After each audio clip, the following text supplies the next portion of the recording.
தமிழ் பேசுவதை அவமானமாக கருதுகிற புதிய தலைமுறை வளர்ந்திருக்கிறது. சாதம் சொன்னாதான் மரியாதை, சோறுன்னு சொன்னா அது சேரியில் பேசுற பாஷை.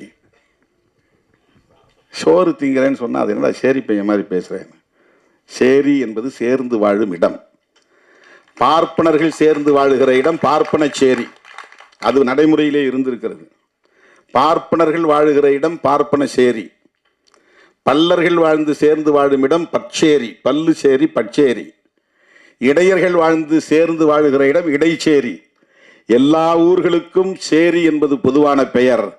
ஆனால் அது இன்றைக்கு பறையர்களுக்கு மட்டுமே உரிய பெயராக மாறி நிற்கிறது. தோல் கருவிகள், எல்லா கருவிகளும் பறையிலிருந்து தோன்றியது. மற்ற தோல் கருவிகளுக்கெல்லாம் சமூகத்தில் மரியாதை. ஆனால் அவன் பயன்படுத்துவதனாலேயே அது இழிவான கருவி, இழிவான பொருள் என்று பார்க்கிற ஒரு உளவியல் இங்கே கட்டமைக்கப்பட்டிருக்கிறது.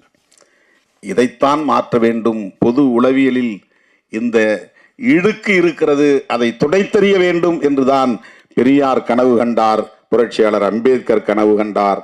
அதைத்தான் நாம் பேசுகிறோம்.